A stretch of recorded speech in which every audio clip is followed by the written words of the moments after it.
Foram ter com ele os fariseus para o tentar e disseram-lhe: É lícito a um homem repudiar sua mulher por qualquer motivo? Ele respondeu: Não lestes o que no princípio o Criador fez homem e mulher, e disse: Por isso deixará o homem pai e mãe, juntar-se-á à sua mulher, e os dois serão uma só carne? Portanto, não são mais dois, mas uma só carne. Não separe, pois, o homem o que Deus uniu. Por que mandou então Moisés, replicaram eles, dar ao homem a sua mulher libelo de repúdio e separar-se? Respondeu-lhes: Porque Moisés, por causa da dureza do vosso coração, permitiu-vos repudiar vossas mulheres. Mas no princípio não foi assim. Eu, porém, digo-vos que todo aquele que repudiar sua mulher, a não ser por causa de união ilegítima, e casar com outra, comete adultério. E o que casar com uma repudiada, comete igualmente adultério. Disseram-lhe os discípulos: Se tal é a condição do homem a respeito da mulher, não convém casar. Ele respondeu-lhes: Nem todos compreendem esta palavra, mas somente aqueles a quem foi concedido. Porque há eunucos que nasceram assim do ventre de sua mãe, há eunucos a quem os homens fizeram tais, e há eunucos que a si mesmos se fizeram eunucos por amor do reino dos céus. Quem puder compreender isso, compreenda. Então foram-lhe apresentadas várias crianças para que lhes impusesse as mãos e orasses por elas, mas os discípulos repreendiam-nas. Jesus, porém, disse-lhes: Deixai as crianças, e não as impeçais de vir a mim, porque delas é o reino dos céus. E tendo-lhes imposto as mãos, partiu dali. Palavra da salvação. Nós colocamos então este capítulo 19 de São Mateus como o capítulo da família. O primeiro momento é o matrimônio, o segundo momento as crianças, como eu acabei de proclamar para vocês. O terceiro momento, os jovens, os momentos fortes da família. As crianças, o casal que geram as crianças e igualmente a juventude, a formação dessas crianças, a formação da família até que o jovem crie ou forme a sua própria família. Nestes aspectos do capítulo 19, vou citar aqui para vocês algumas coisas teológicas, mas não vou me aprofundar muito, para depois embasarmos o matrimônio nos dias de hoje e como vivemos o casamento hoje. 3 pontos fundamentais Jesus deixa neste capítulo 19. A indissolubilidade, o casamento é para sempre. Por isso que a igreja nunca aceitou e nunca irá aceitar o divórcio. Segundo, a fidelidade, e esta fidelidade que se faz nas pequenas coisas, como vai ensinar Jesus mais tarde. Quem é fiel no pouco, será também fiel no muito. Falaremos sobre isso. O terceiro, a fecundidade. Os filhos, os frutos que Deus concede deste amor.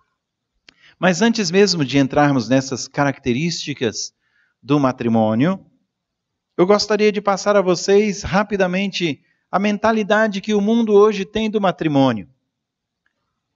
A mentalidade que o mundo hoje tem da família, para não estarmos no mundo fora. Senão a gente fica num ambiente e o mundo está noutro. Como a gente escuta muita gente dizendo, está em outra esfera, está em outro mundo, não é? Então, mergulhando no mundo considerado assim moderno, nós encontramos uma mudança de mentalidade. Até pouco tempo, tínhamos um mundo cristianizado.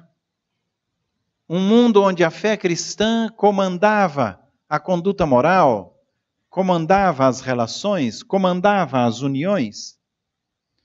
Hoje, infelizmente, estamos num mundo chamado assim globalizado, que mais do que globalizado, é um mundo plural, um mundo aberto a tudo, com todo tipo de possibilidade. Justamente porque é uma mudança de mentalidade onde se cria um imediatismo. É um dos grandes problemas da família hoje e das relações hoje, das uniões hoje. Um imediatismo nas relações e, como consequência, nas atitudes. Também um mundo do consumismo e do materialismo. Hoje se formam as famílias para que as famílias tenham um sustento, para que as famílias tenham dinheiro.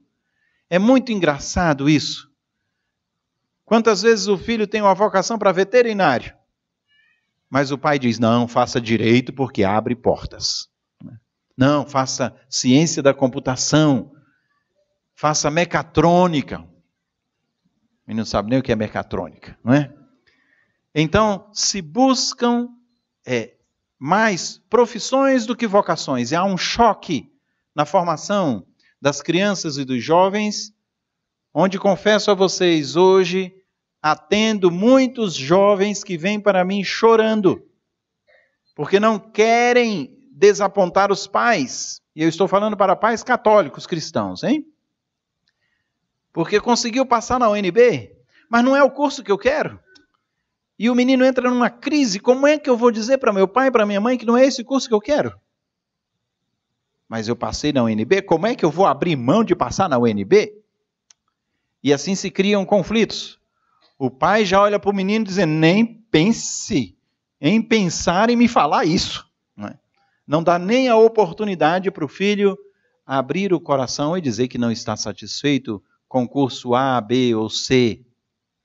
E nós encontramos isso, inclusive, mais tarde, com as pessoas que largam de fato a sua profissão para abraçar a sua vocação, uma vez já adultos, diz, agora eu posso fazer o que eu quero.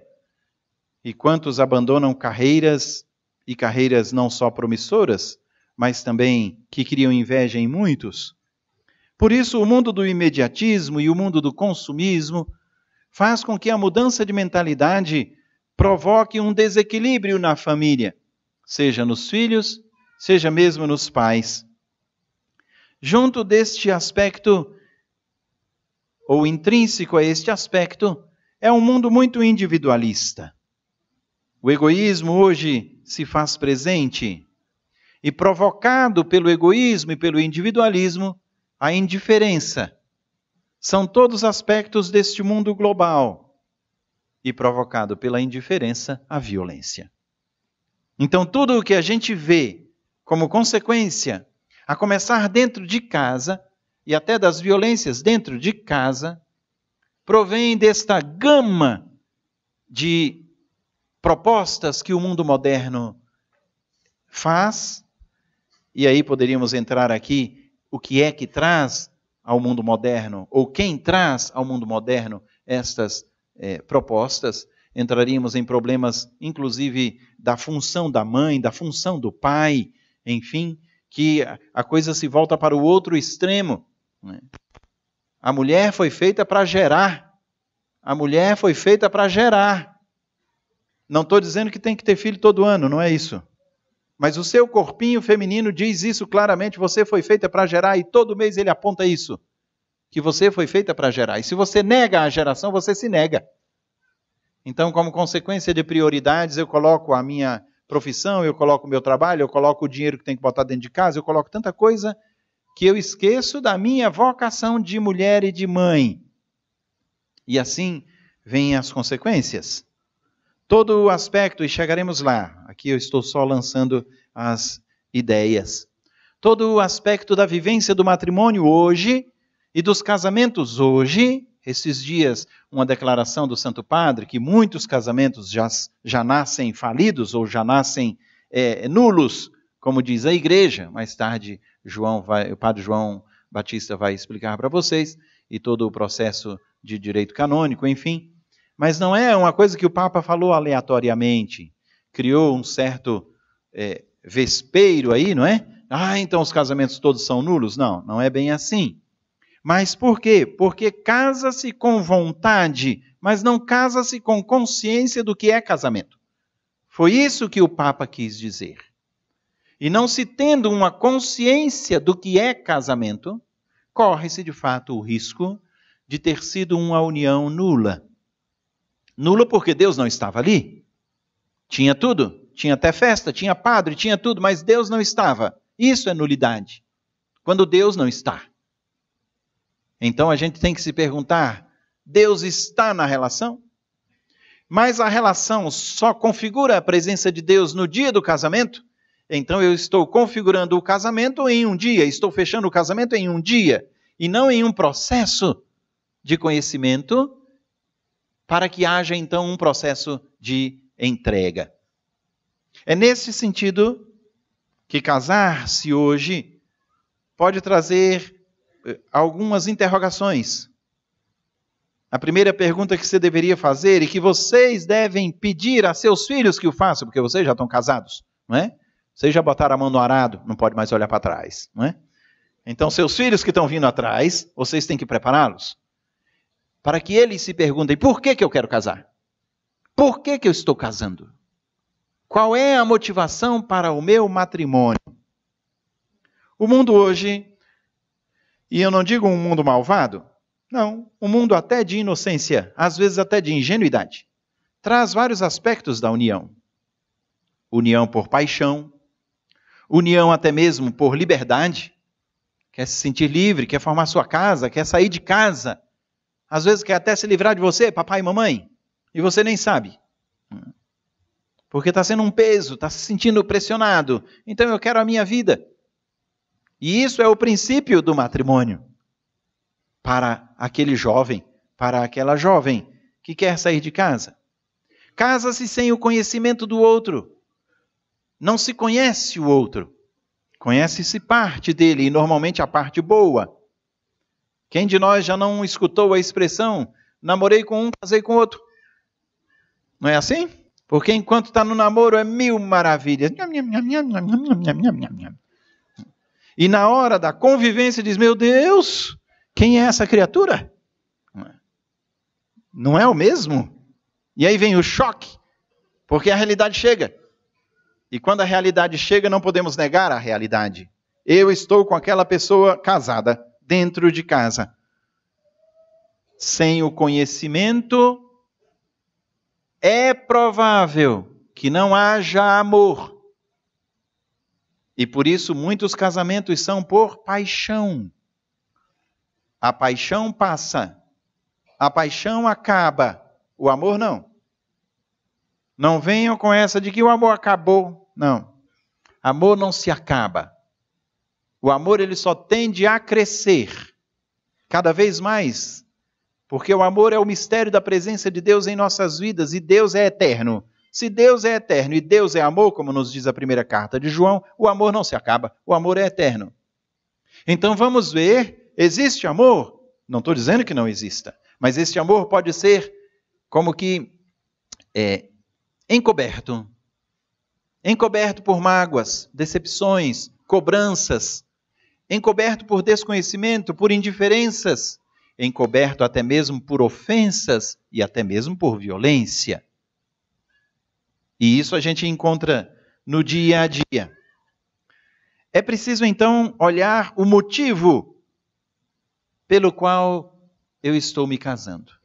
Muitas vezes o motivo é reto. Eu acho que aquela pessoa é boa e eu quero entregar minha vida a ela.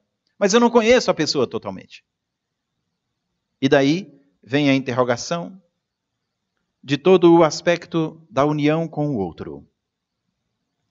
A partir desta postura do mundo, vejam que eu coloquei uma postura que de fato é errada, no egoísmo, no individualismo, enfim, e coloquei uma postura que pode ser até por desconhecimento, não digamos por inocência, mas até mesmo por uma certa ingenuidade.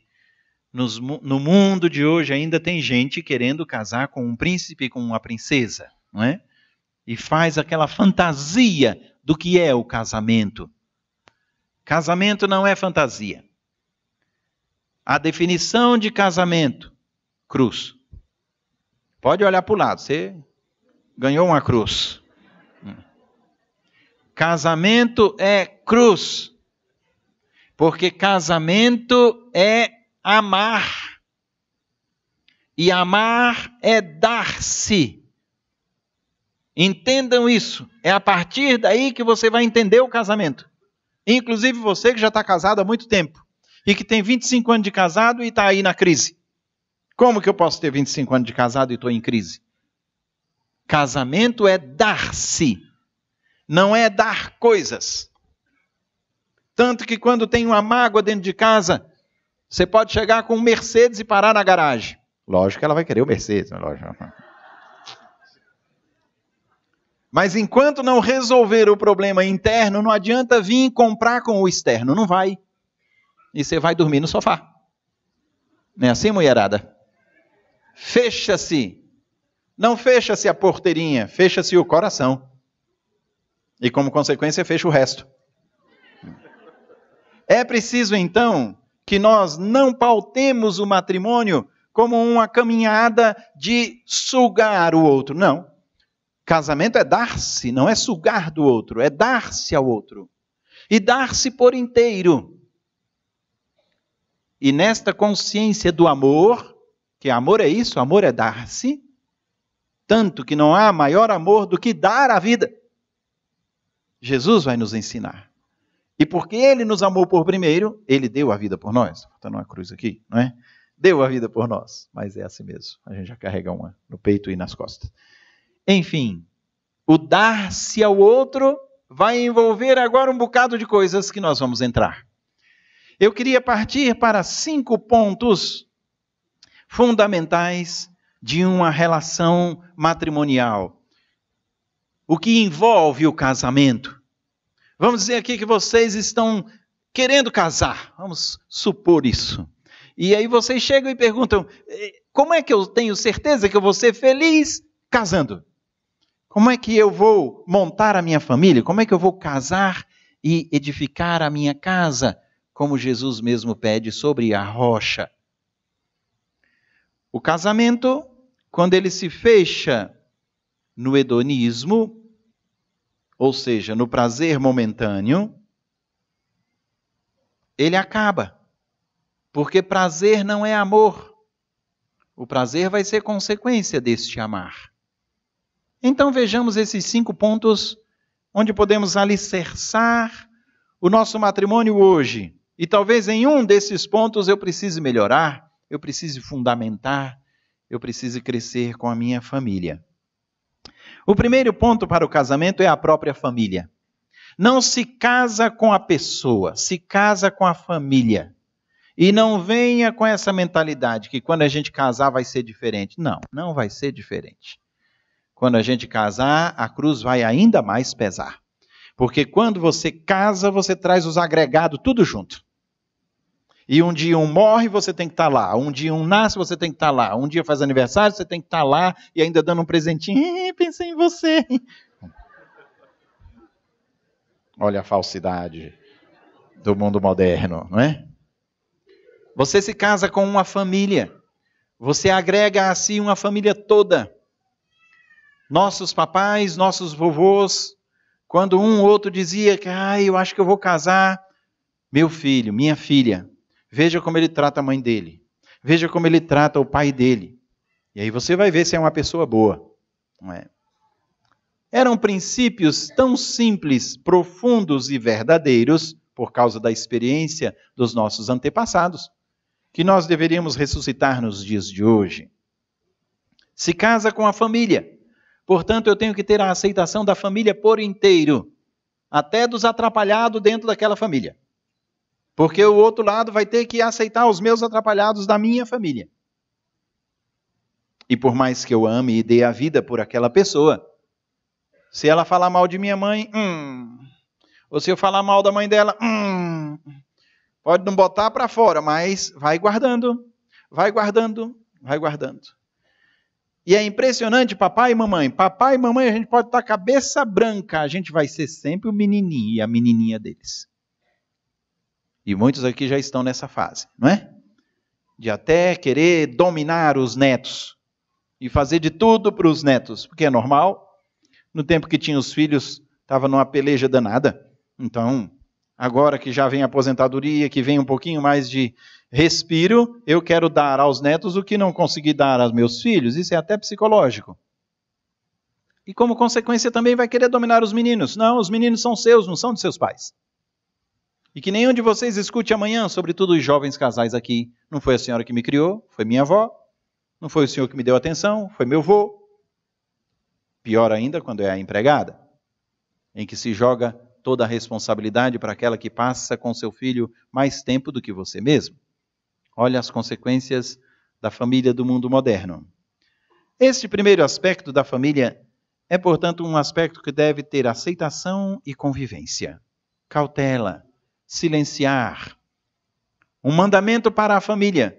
Tudo o que for para a família e envolver a família, que vocês tenham um sinalzinho de desconfiômetro. Basta beliscar, já sabe que tem que ir embora, não é? Amor, vamos embora. Mas está tão bom aqui, amor, vamos embora. É sinal que alguma coisa aconteceu, não é? E eu não vou aqui expor seu pai, sua mãe ou os agregados da família toda, não é? E sempre, sobretudo em momentos fortes, em festas, um bebe um pouquinho mais, faz uma graça, faz uma coisa, pronto, já magoa, já provoca, já divide, já põe uma barreira. Por isso, muita atenção à família. Respeito, amor, aceitação, convivência com todos. Segundo aspecto muito importante para fundamentar o seu casamento é o dinheiro. Que coisa impressionante. Não é à toa que o Papa Francisco, no Evangelii Gaudium, e também já na bula do Ano Santo, quando ele fala da corrupção e que nós devemos ir atrás até daqueles que estão na corrupção para trazê-los para ganhar as graças de Deus do Ano Santo, ele vai dizer claro contra o dinheiro. Jesus já dizia, não podeis amar a Deus e ao dinheiro. O casamento não pode ter divisão por causa do dinheiro. Eu não ganho o meu e ela o dela. Não. A gente ganha junto. É preciso que eu tenha a consciência de que somos um. Não somos um só na cama e na intimidade. Somos um em tudo. A gente agora quer dividir. Eu uma vez fiz um curso de noivos, e nesse curso de noivos eu fiz questão da ficha de inscrição de colocar lá a comunhão como era. E de 35 casais, 32 eram separação total de bens. 32. Separação total de bens. Ora, como é que eu estou disposto? E eu comecei a minha palestra no curso de noivo desse jeito. Vocês se amam? Você quer casar com esse caba mesmo? Quero, padre. É o amor da sua vida? É, padre. Como é que você dá a ele seu coração, seus sentimentos, sua família, suas intenções, seu corpinho e não dá o bolso? Não é uma coisa esquisita? Como é que a gente ainda se casa separado? Já casa separado. Porque eu caso pelas metades. Eu caso me dando pelas metades. E eu coloco a questão do dinheiro porque hoje é um dos aspectos que mais separa. A culpa é da crise? Não, a culpa é sua. A crise ajuda, mas a culpa é sua. Então o dinheiro ele tem que ser bem administrado. Se a gente ganha 1.000, não ganhamos 1.000, ganhamos 900. 100 é uma reserva. Amanhã é um apartamento, amanhã é um carro novo, amanhã é uma ajuda a alguém, até da família, amanhã é uma doença, amanhã é um presente, amanhã é uma viagem, enfim, mas estamos ali. Porque se eu torrar mais do que eu ganho, vai dar problema dentro de casa. E começa por aí. Porque a gente precisa de uma desculpa para depois jogar as debilidades daquele que eu disse que amo, daquela que eu disse que amo. É preciso então este cuidado com o dinheiro. O terceiro ponto é a intimidade. Intimidade, e aí entra toda a sexualidade do casamento, o compartilhamento do eu. É bem verdade, já diziam alguns, que quando uma mulher se entrega, ela se entrega totalmente. Quando um homem se entrega, talvez não totalmente. A parte da intimidade do matrimônio tem um grande peso. E sejamos muito sinceros. Eu não posso ter um objeto de prazer. Eu tenho que ter uma pessoa que eu amo. Não se pode masturbar um no outro. Não é isso casamento. É dar-se um ao outro. Eu tenho uma raiva de uma música desse sertanejo por aí, que diz que a gente passa brigando, de noite acerta na cama, não sei o quê, né? Casamento não é oficina que a gente vai acertar lá na hora da intimidade. Não. Eu passo o dia amando, sentindo falta, sentindo saudade, reconhecendo a grandeza do outro na minha vida. E de noite, então, por isso o nome é cópula. É complemento. O sexo nunca deveria ser causa. Tem que ser sempre consequência. A causa é a pessoa. Quando o sexo é a causa, eu posso estar até mesmo pecando, mesmo estando com minha esposa ou com meu esposo. Mas o mundo não quer ouvir isso. Os católicos não querem ouvir isso. E quando se trata da intimidade, aqui nem o padre mete a mão. Ninguém fala, nem a igreja. E a gente escuta de vocês mesmos, mas padre, e aí vem os métodos, e aí vem de camisinha a pílula, a tudo que é tipo de anticonceptivo, e etc. E a igreja ainda está parada lá, está muito retrógrada, a nossa igreja. A igreja tem 2000 anos, filho amado. E a igreja é iluminada pelo Espírito Santo, malgrado os péssimos ministros que Jesus já escolhe porque são piores, senão o mundo ficaria pior. Então ele tira do meio de vocês e joga tudo no seminário para trabalhar um bocadinho, não é? E a gente não queira ser mais sábio do que a mãe igreja. E quando eu digo igreja, eu não estou dizendo só instituição. Eu estou dizendo o corpo místico de Cristo. Não é à toa que em Efésios Paulo vai colocar a união matrimonial idêntica à união do amor de Cristo e da igreja. E o que ele diz lá? Que Cristo deu a sua vida pela igreja, capítulo 6 e 7 de Efésios. Deus deu a vida por nós. É a cabeça dando a vida pelos membros. São os membros se unindo e tendo vida com a cabeça. Assim deve ser o matrimônio, dar a vida. Repito que amar é dar a vida. Portanto, a intimidade tem que ser consequência. Não é à toa que a igreja diz sexo só depois do casamento. Não é um legalismo da igreja, é uma consequência lógica. A partir do momento que em Deus eu dei toda a minha vida, eu darei também o meu corpo, a minha intimidade. E é a partir daí que tem que também conversar sobre isso, preparar isso, para que um não cobre do outro, para que não tenha trombas daqui ou dali, ou busquemos subterfúgios para vivermos de uma forma insaciável. Não somos animais irracionais para viver do instinto, mas devemos viver do amor e para amar. É daí que toda a relação, inclusive a continência dentro do matrimônio, tem sentido. Tem sentido.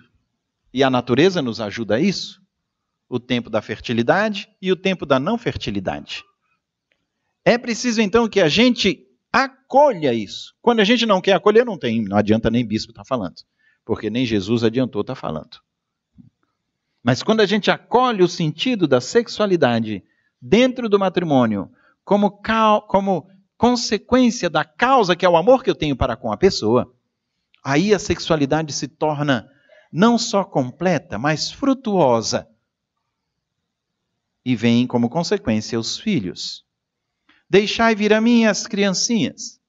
Jesus mesmo disse, ou o Pai já disse no início, e Jesus depois repete, ide, crescei, multiplicai-vos, enchei a terra. É a vocação ao matrimônio, é a vocação à família. Os frutos deste amor, que são os filhos, amados de Deus. Colocar filho no mundo não é simplesmente brincar. Pelo contrário, a consciência profunda de que o nosso amor provoca e traz os frutos, que são as crianças, para que nós nos responsabilizemos por aqueles que são de Deus. E Deus nos empresta. É muito bonito na hora do batizado, que vocês vão entregar o filho a Deus, né? O batismo é isso. Vocês vão torná-lo filho de Deus. É filho de Deus. E Deus é tão bom que diz, os melhores para criar meus filhos são vocês. E Deus devolve para que você os crie, para que um dia você os entregue a Deus. Tenham certeza que de vocês, casados, A primeira pergunta que Deus vai fazer quando vocês chegarem na porta do céu é: seus filhos vão vir para cá? Foi essa missão que eu dei para vocês. E para nós ele vai perguntar: pastoral familiar toda vem para cá? Estamos fritos aí nós. Não é? Porque nós assumimos vocês como família, como filhos amados, para encaminhar vocês para Deus e para os céus. Não é um espiritualismo, nem muito menos puritanismo. A igreja não é puritana. Pelo contrário, até os sacerdotes saem de um amor profundo da família. E por isso o maior dom que Deus deu à humanidade, e a humanidade não sabe disso, é a família. Mas nós sabemos. E se nós sabemos, temos que intensificar. O sentido, portanto, da intimidade, da entrega, não é simplesmente para um prazer momentâneo. É um compartilhamento do meu eu, porque eu me torno um com o outro. Eu me torno uma com o outro. E os dois serão uma só carne. Não separe o homem o que Deus uniu. Com essas palavras de Jesus, vocês veem a profundidade da intimidade sexual. Da intimidade no matrimônio. É bem verdade que o mundo provoca mudanças. E mudanças tão rápidas que hoje estão nos seus filhos e até netos. E nessas mudanças, nós vamos ter o sexo muito cedo, nossos filhos e filhas nos deixando uma interrogação na cabeça: ainda é virgem, ainda não é virgem, mesmo se é de dentro de igreja, mesmo se é de movimento, de pastoral, porque tudo está liberado, e até mesmo a pressão dos outros, porque eu já faço e você não faz ainda, você é uma boba, você isso, você aquilo, e os filhos também se colocam apertados neste momento da roda de amigos. Mas vamos dizer que não comece o sexo cedo e que até se guardem. Hoje eu atendo muitos casos, muitos, não são poucos, de crise logo no início do casamento porque se perde o primeiro filho. E por que se perde o primeiro filho? Porque já começou a tomar um anticoncepcional muito cedo. O organismo todo se prepara. É uma invasão para o organismo, já que você preparou o organismo com o anticoncepcional. E não precisa ser por causa de relacionamento num campo de uma moral talvez farisaica. Hoje eu racutando a vida, eu tive que aprender tudo isso, viu, mulherada? Não é? Ai, porque a pele, porque a espinha, porque ovário policístico, porque não sei das quantas. E os médicos, para facilitar a sua vida, já passam uma gama de anticoncepcionais que vão provocando no seu corpo uma rejeição automática. Por isso a primeira gravidez se perde. E aí vem a consequência. Uma crise psicológica terrível, um medo de engravidar de novo, e se eu perder de novo? E tantas coisas que quando vão atrás de mim, eu trabalho mais o lado psicológico do que o religioso, confesso a vocês, porque a pessoa está aí com a chaga, que ela não consegue tirar. Agora imagine isso numa relação sexual. Cada vez que o marido se aproxima, pronto, é uma crise. Ou não se termina a relação, ou nem se começa a relação, porque o medo de engravidar, o medo de perder de novo. Olha como que o desajuste daquilo que Deus pediu para homem e mulher provoca as consequências deste mesmo desajuste. Por isso, tenham atenção a este aspecto da intimidade. Se antigamente mamãe e papai chamava, conversava, uma conversa quando ficava mocinha, não é assim, moçada? Hoje é preciso um diálogo respeitoso, aberto, mas igualmente dizendo as consequências. Não é abrir e dizer: faça meu filho o que for, só não me traga filho. Como eu já ouvi gente dizer isso, e gente de igreja. Não é isso. Não é um tipo de educar isso. Mas é dar a seu filho a capacidade dele perceber a dignidade do seu corpo. Como todos nós deveríamos ter esta mesma postura. Mas aqui poderíamos ficar a noite inteira só neste ponto, não é? Que entra também a formação dos filhos. Um outro aspecto, além da família, da intimidade, do dinheiro, dos filhos, o quinto aspecto é a mãe igreja. Hoje corremos o risco de colocar a igreja sempre por último. Tanto é assim que se prepara tudo. A festa já pagou tudo. Depois é que vai atrás do padre. Quantos problemas nós temos lá de gente pedindo licença para casar fora de igreja? porque eu já ajustei tudo lá, já apaguei até o espaço, padre. E eles montam lá uma tendinha e a gente casa no espaço e a festa é ali, já está tudo ali, já facilita tudo ali, enfim. Pensa-se em tudo e deixa Deus por último. É tão engraçado isso. E essa mentalidade de casar fora da igreja. Se você procura um médico, você vai para o hospital. Se você procura estudo, você vai para a escola. Se você procura igreja, não, eu vou para fora. Uma coisa esquisita, não é? Por que eu quero Deus e eu tenho que casar fora da igreja? Por que eu não quero entrar na casa de Deus? Por que eu não quero as bênçãos de Deus? Seja sincero com seus convidados que estão de olho na comer de graça, não é? Digo, não quer ir para o casamento? Não vá, já me espera lá no salão, onde for que vai ser a festa. Mas não abram mão da casa de Deus. Não abram mão da casa de Deus. É tão interessante isso. Por que esta mentalidade de casar fora da casa de Deus? Não entendo isso. O mundo moderno mostra o que é a consciência da pessoa. Deus é só um adendo. Deus não é o princípio. Deus é um adendo.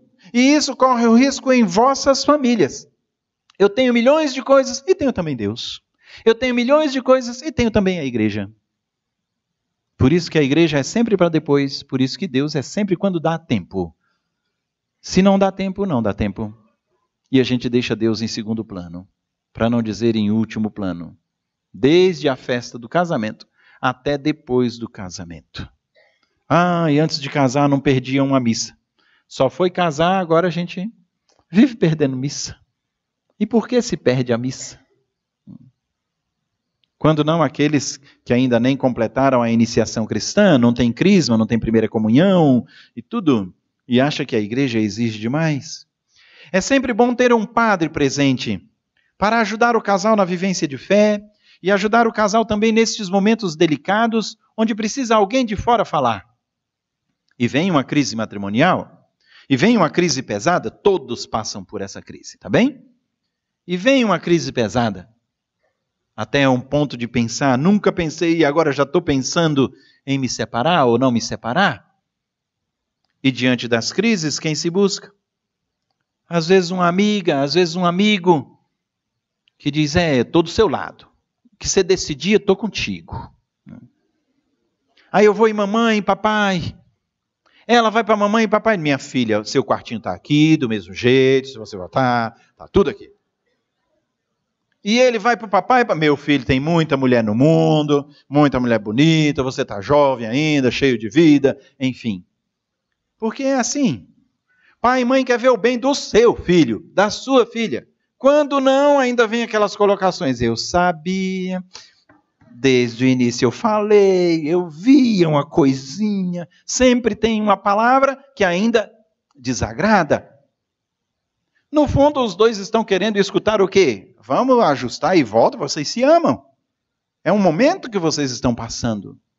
Mas hoje nós não preparamos nossos filhos e nem a nós mesmos para as crises. Então, quando a crise vem, ao invés de eu ver a crise como algo para amadurecer, eu vejo a crise como algo para afundar.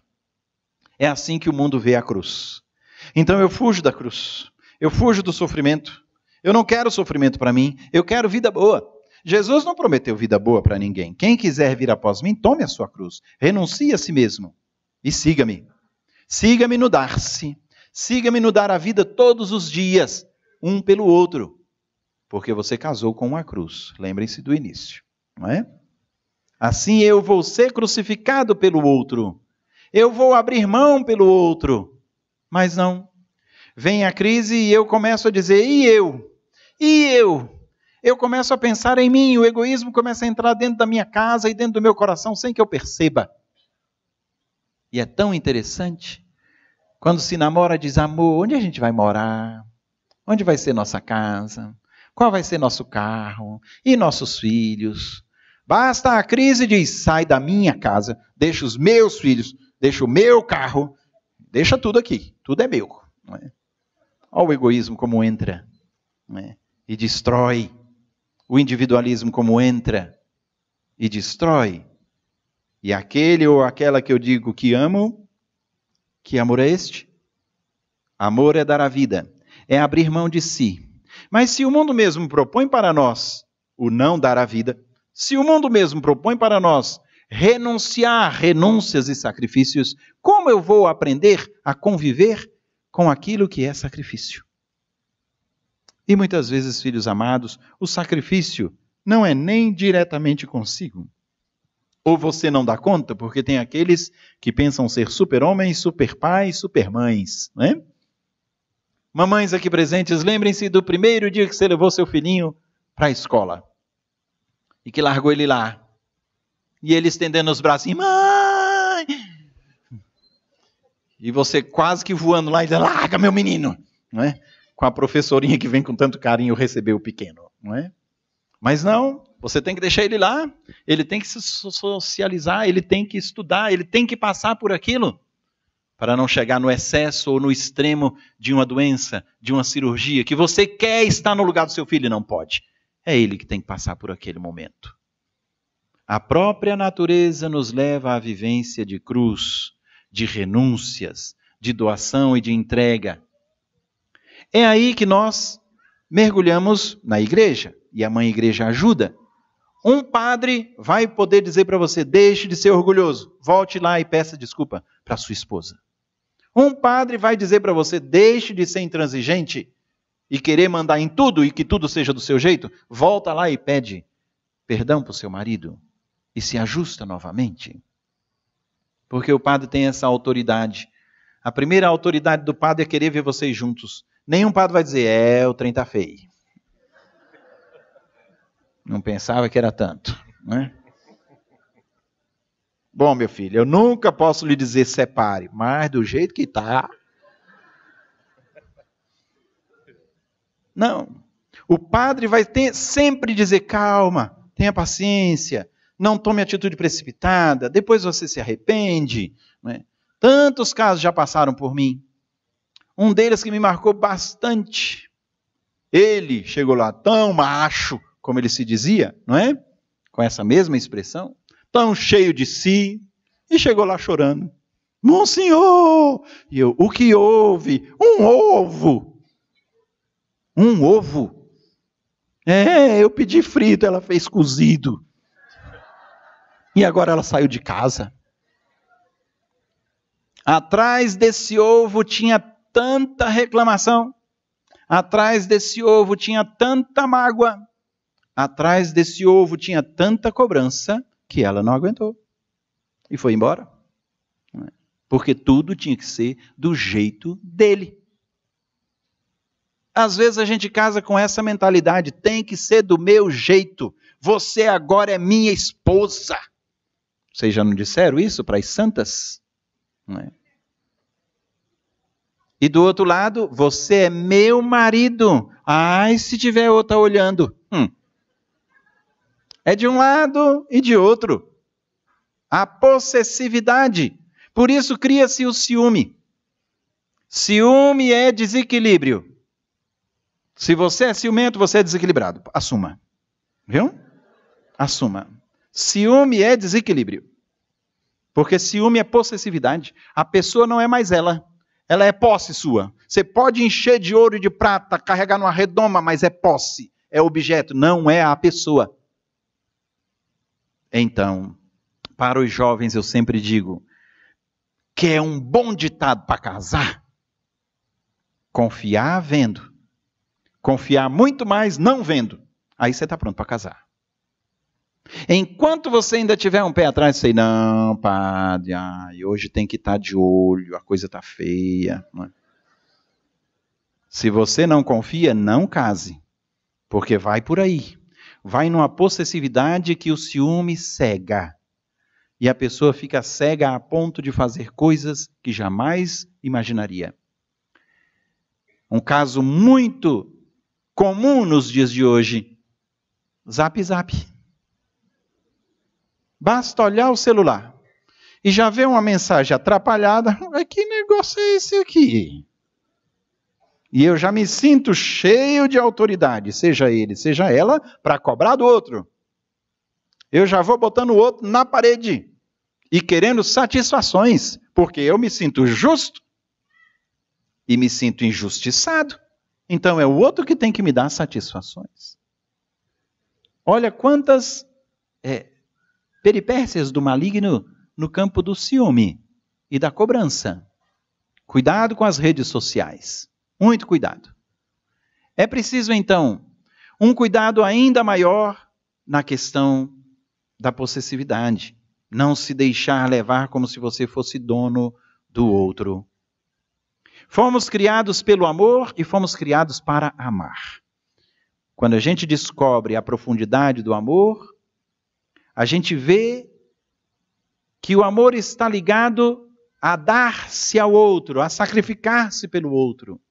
Amor não é dependência. Eu não me casei com um pai ou com uma mãe que tem que cuidar de mim e fazer tudo por mim. Não. Eu me casei com um marido e me casei com uma esposa. Os dois têm que crescer juntos.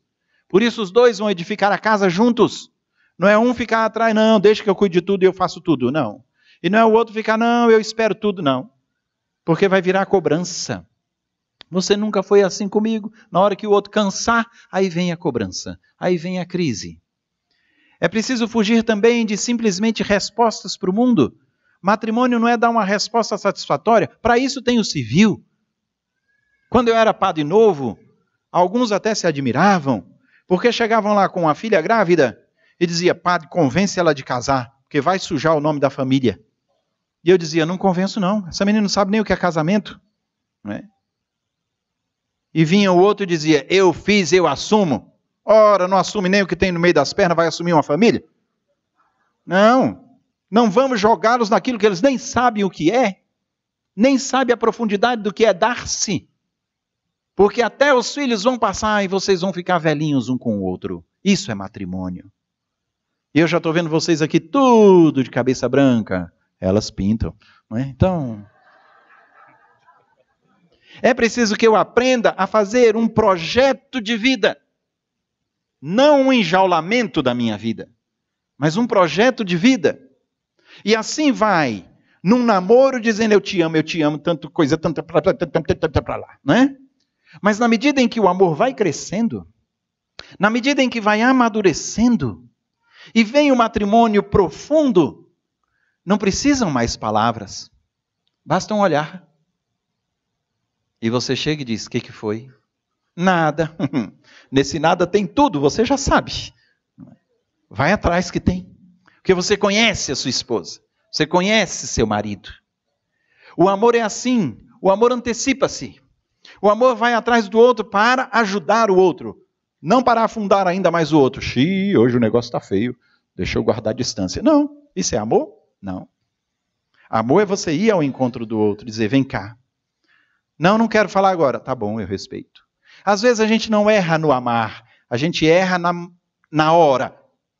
A pessoa está com a cabeça quente e isso parte mais para a mulherada, vai me falar. É agora, eu quero ouvir agora. Agora eu não estou para falar, deixa que eu não é. Pronto. A bomba está só até explodir. Porque às vezes a hora não é a mais prudente.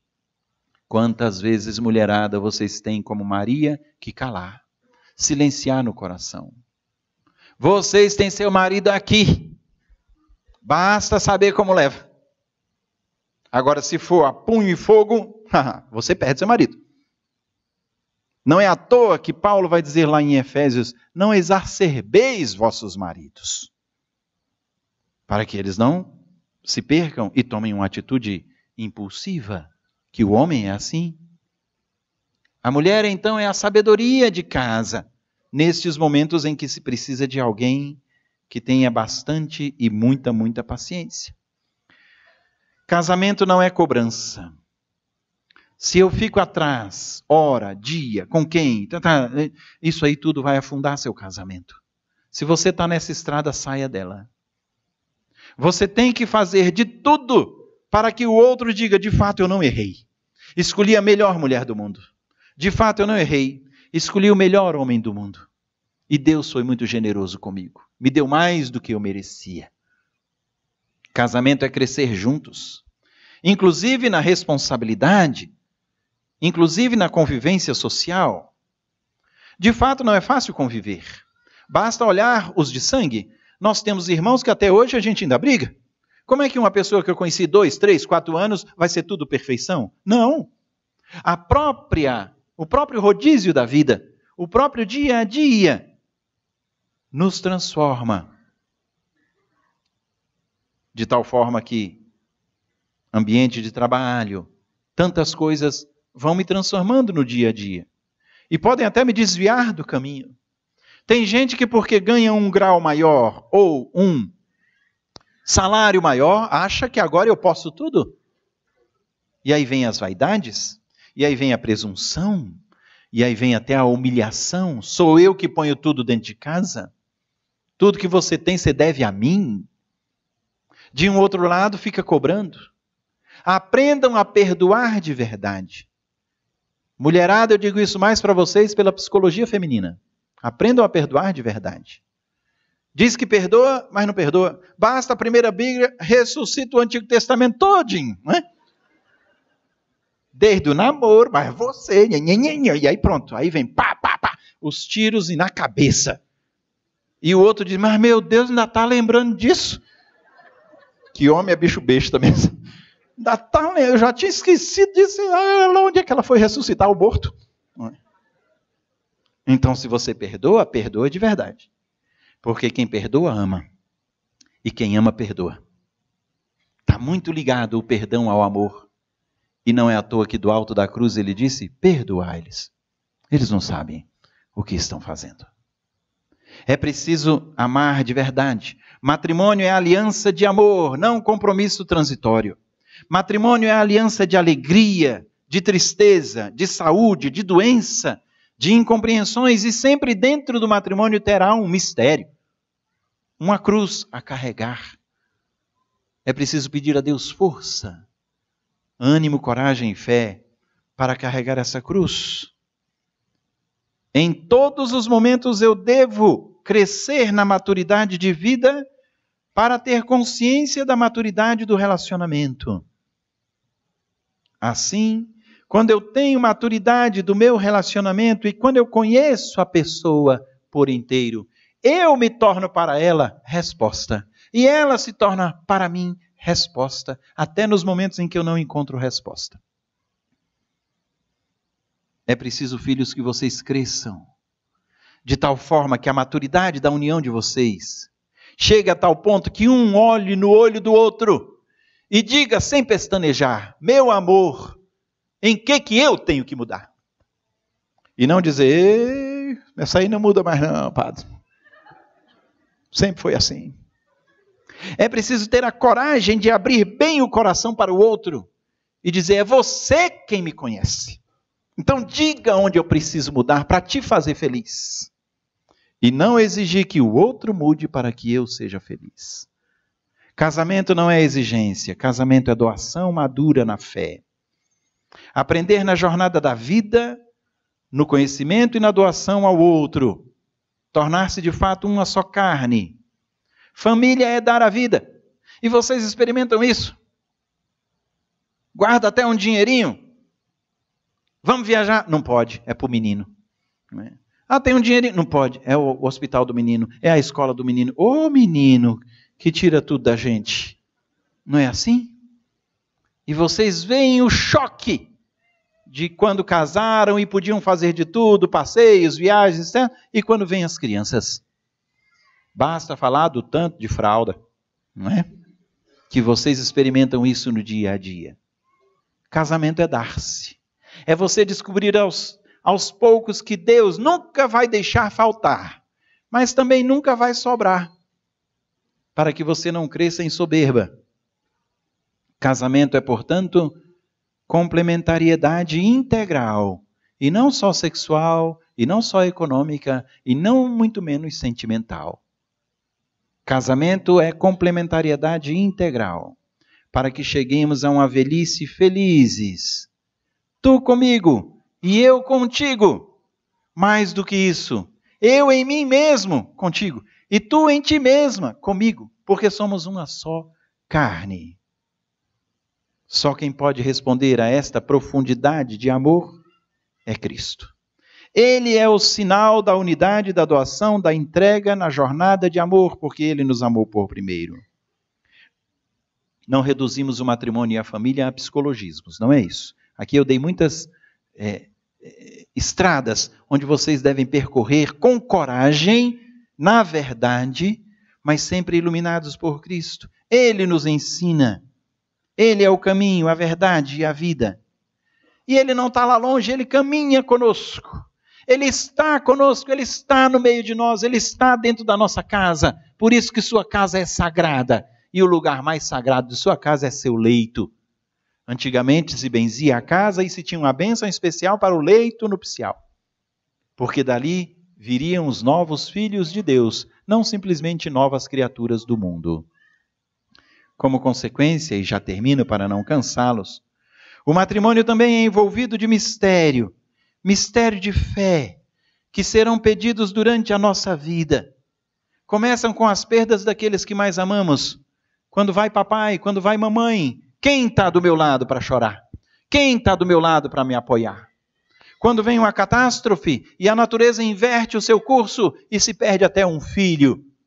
Pois quando se perde um pai, se torna órfão. Quando se perde uma esposa, se torna viúvo. Mas perder um filho é tanto contra a natureza que nem nome tem para isso. Quem perde um filho, perde o quê? Fica o quê? Não tem nome para isso. De tamanha dor, quem estará do meu lado? Quem me amará também na tristeza e na hora da perda? Amar de verdade. Aprender como Maria e José, a jogar-se na vontade de Deus, a guardar no coração, a perder a vida para ganhá-la. Isso é casamento. Vocês às vezes dizem, nossa, a vida de padre deve ser muito difícil. Não digo que é fácil. Temos também nossas cruzes. E domingo é aquele beijo e abraço. Fulano, vocês vão tudo embora. E a gente fica só de novo. Não é? É assim. A cada dia. A cada domingo. Mas nunca estamos sós. Porque aprendemos a perder a nossa vida. A renunciar a nós mesmos. Para ganhar a vocês todos. Para ganhar Cristo em vocês. Aprendam igualmente a dar a vida. A perder aquilo que para você é mais importante do que a sua esposa ou do que seus filhos, seja seu dinheiro, seja até a sua empresa. Você não casou com empresa, você casou com sua esposa. Deu tempo para ela, deu tempo para seu marido. Os dois deu o tempo que os filhos necessitam. Algumas palavrinhas para encerrar como dicas, possíveis estradas diante de tudo isso que eu coloquei. Diálogo constante, abertura de coração. Contar com o outro. Hierarquia de valores. O que eu quero para a minha vida?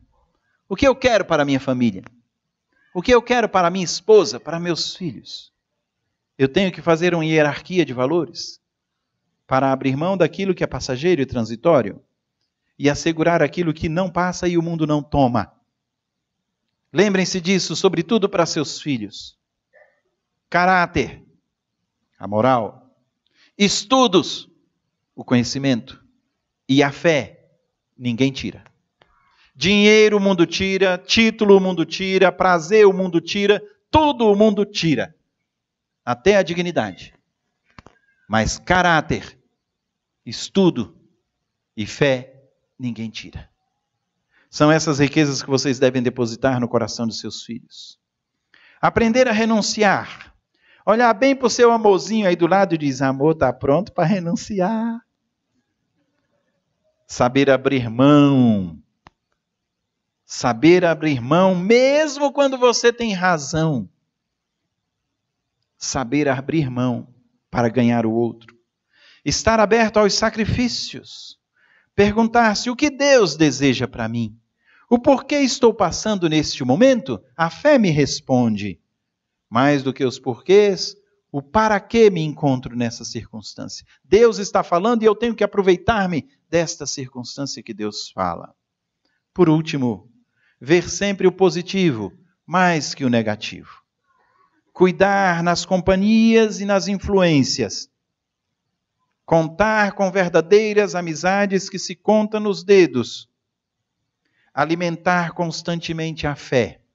Porque alimentando a fé você é capaz de perdoar, é capaz de humilhar-se, é capaz de ir atrás do outro. Sem fé, você trata o outro como se fosse um pedaço de madeira, ou alguém que está lhe dando alguma coisa. A partir do momento que não dá mais, eu posso descartar. Aqui eu dei pistas para vocês, de tantos matrimônios que encontramos hoje, do que o mundo propõe para o homem e a mulher hoje, e do que muitas vezes vocês estão passando dentro do matrimônio de vocês hoje. Agradeço a paciência, o carinho da escuta. Agora deixo-os com o meu amado João Batista, que vai aprofundar ainda mais aquilo que a Mãe Igreja vai pedir para vocês. Ave Maria, cheia de graça, o Senhor é convosco. Bendita sois vós entre as mulheres, e bendito é o fruto do vosso ventre, Jesus. Santa Maria, Mãe de Deus, rogai por nós, pecadores, agora e na hora de nossa morte. Amém. O Senhor esteja convosco. Abençoe-vos e vos faça amar o Deus Todo-Poderoso, Pai e Filho e Espírito Santo. Fiquem em paz, povo de Deus, e que Deus permaneça com vocês.